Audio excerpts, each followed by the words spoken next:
Selamat datang di video terbaru saya. Video ini merupakan bagian dari video series yang berdiskusi soal berbagai teknologi seputar blockchain dan aset kripto. Video ini diproduksi bekerja sama dengan Akademi Kripto. Seperti biasa, sebelum kita masuk ke materi, pokok bahasan yang akan kita diskusikan kali ini, kita akan melihat dulu halaman disclaimer. Berbagai informasi yang disampaikan dalam video ini bukan merupakan ajakan untuk menjual atau membeli instrumen apapun, melainkan untuk tujuan edukasi semata. Termasuk ketika nanti saya menyebutkan produk, nama aset, itu bukan berarti endorsement terhadap produk atau aset tersebut. Materi apa yang akan kita bahas kali ini? Permission dan permissionless blockchain. Ada beberapa key ideas atau ide kunci yang akan kita bahas dalam video ini. Kita akan membandingkan desain dan fungsi dari permission dan permissionless. Kita akan mengeksplorasi use cases atau contoh-contoh yang kita bisa lihat. Kemudian ada trade-off, keuntungan, kelebihan, dan kekurangan dari masing-masing tipe blockchain. Kemudian bagaimana kita melihat kalau misalnya ada memilih permission, itu ada konsekuensi yang harus diambil gitu, yang harus dijalani gitu.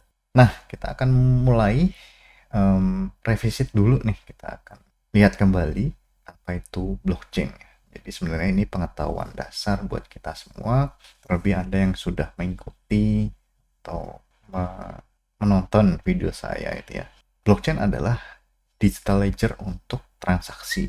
Nah, sebenarnya transaksi ini bisa transaksi keuangan atau finansial, bisa juga transaksi aset, perpindahan aset gitu ya. Entah itu aset digital atau bahkan aset fisik yang didigitalisasi. Kita sudah bahas soal digital gitu ya. Nah, dia merupakan jaringan yang terdesentralisasi. Kemudian immutable dan secure by design. Jadi memang security-nya itu dipikirkan sejak fundamentalnya. Dari komponen fundamentalnya itu sudah ada komponen security-nya. Kemudian blockchain ini menjadi dasar atau landasan dari cryptocurrency atau aset kripto. Nah, apa itu permission blockchain? Itu permissionless ya. Permissionless blockchain itu adalah blockchain yang terbuka untuk semua orang. Jadi semua orang itu bisa berpartisipasi, kemudian semua orang bisa menggunakan.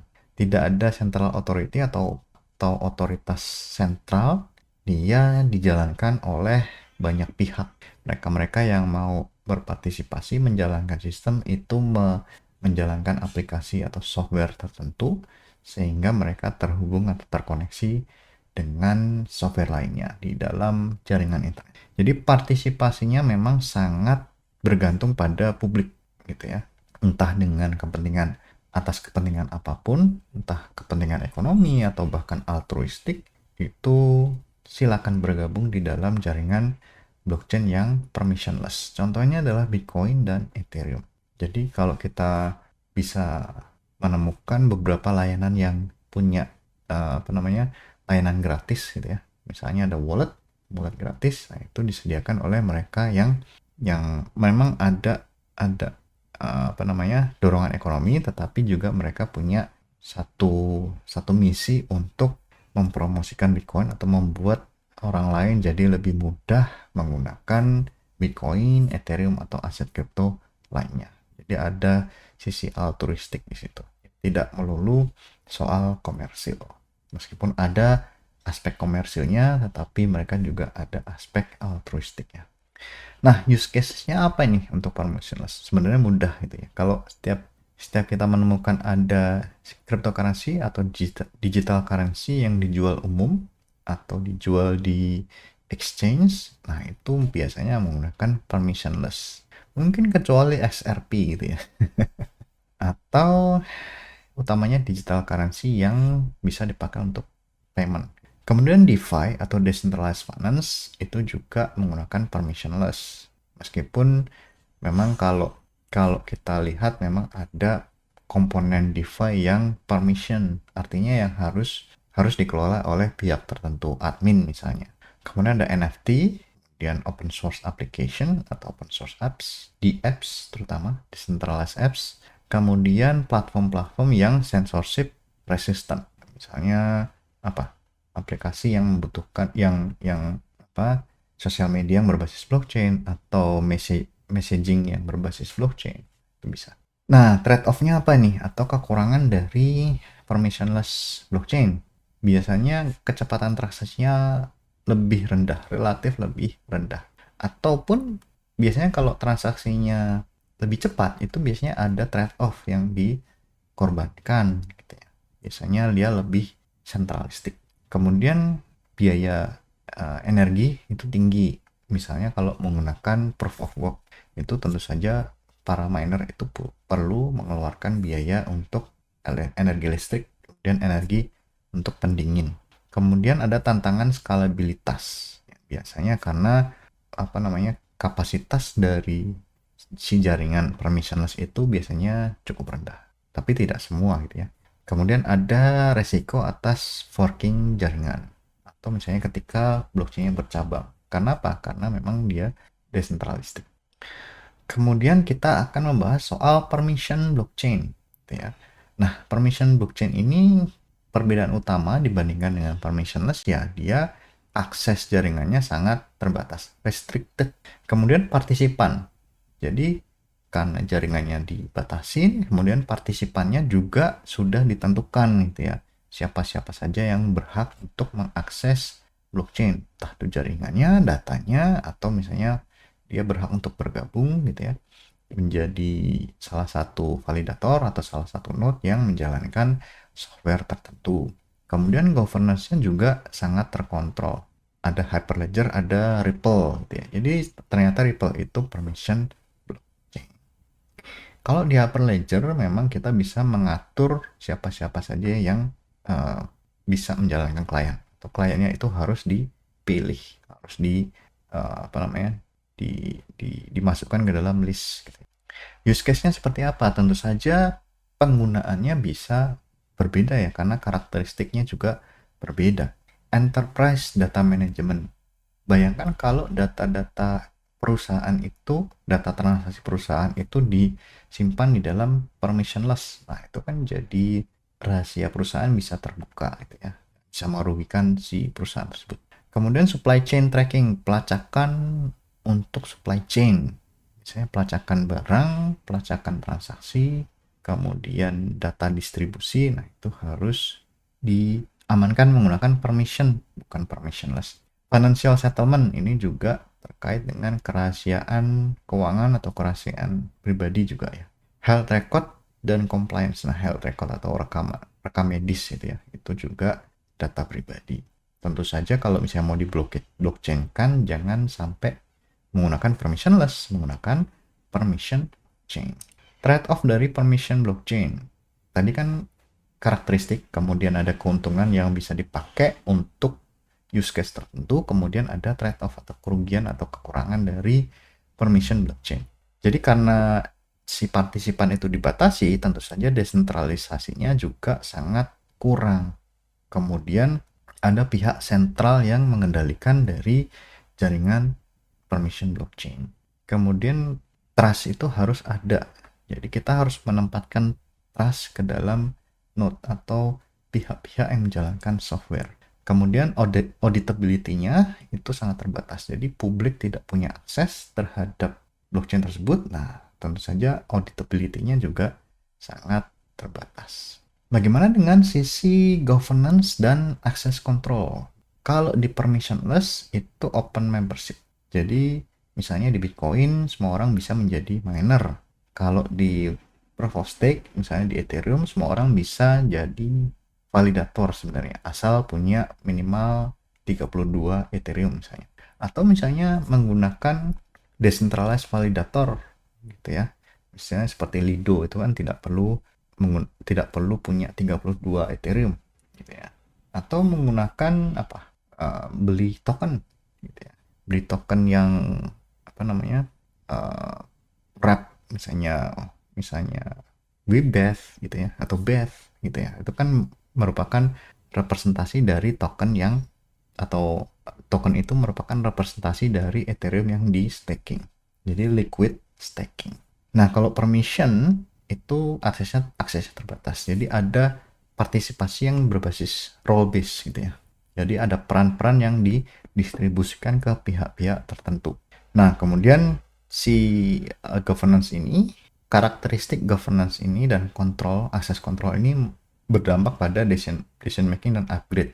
Nah, kalau misalnya terkait dengan decision making, biasanya untuk yang open membership itu jumlah membernya sangat banyak. Jadi decision makingnya cukup sulit gitu ya. Kemudian upgrade-nya juga sulit. Harus ada sinkronisasi antara banyak sekali member gitu. Jadi member itu harus setuju atau harus mengupgrade aplikasinya misalnya. Tapi kalau misalnya di permission biasanya kan membernya sedikit. Nah, jadi decision making bisa lebih cepat, kemudian upgrade-nya juga lebih simple gitu ya, lebih mudah dilakukan. Kalau dari sisi performa gitu ya, dan skalabilitas, tentu saja si permissionless itu performanya dan skalabilitasnya lebih rendah dibandingkan dengan permission. Kalau permissionless dia lebih aman karena lebih terdesentralisasi, tidak mengandalkan pihak tertentu, tetapi lebih slower atau lebih pelan, lebih lambat. Kenapa? Karena konsensus yang terdesentralisasi itu butuh waktu yang lebih lama. Kalau permission itu pemrosesannya jauh lebih cepat, tetapi ya itu dia prosesinya lebih cepat karena ada node yang mempercepat transaksi. Jumlah node-nya juga sedikit. Jadi konsensusnya bisa terjadi lebih cepat. Jadi antara permission dan permissionless itu merupakan trade-off antara speed atau kecepatan dan desentralisasi atau skalabilitas dan performa. Security dan privacy. Jadi kita harus mempertimbangkan keamanan dan privasi dari data dan pengguna gitu ya. Kalau permissionless itu external security gitu ya. Dia resiko dari 51% attack. Meskipun jarang, tetapi masih ada resiko di sini, 51% attack. Jadi selalu ada. Kalau di permission itu tidak ada 51% attack. Kalau di permission, dia ada kontrol internal yang menambahkan privacy. Misalnya ada transaksi yang rahasia itu bisa dibuat jadi satu kanal khusus gitu ya. Jadi tidak perlu masuk ke dalam kanal utama. Jadi ada kanal khusus antar node. Nah, cuman kalau misalnya ada kolusi di antara node, nah itu jadi bermasalah. Akan tetapi kan kalau misalnya ini bisa diketahui karena node-nya kan terdaftar gitu ya. Masing-masing tahu siapa yang menjalankan node tertentu. Jadi pilihan itu tergantung dari thread model. Kalau misalnya terkait dengan data pribadi, itu jangan sampai menggunakan permissionless, pakailah permission. Tetapi kalau misalnya ada data yang harus dipublikasikan, membutuhkan desentralisasi kuat, keamanannya kuat, pakailah permissionless. Kemudian ada juga yang emerging hybrid. Nih, ada model hybrid, pengkombinasi antara open dan control feature. Nah, ada namanya konsorsium blockchain. Jadi konsorsium blockchain ini adalah satu blockchain yang anggotanya itu terdiri dari banyak entitas. Kalau permission biasanya dalam entitas yang sama, misalnya dalam tataran satu perusahaan. Tetapi konsorsium biasanya diantar lebih dari satu perusahaan. Misalnya ada 5-10 perusahaan itu menjadi konsorsium yang menjalankan satu blockchain. Artinya perusahaan-perusahaan ini kan punya kepentingan masing-masing. Misalnya kepentingan auditabilitas, kepentingan kepercayaan terhadap data. Jadi mereka bisa menjalankan satu blockchain itu dengan kepentingan yang berbeda tetapi menggunakan data yang sama.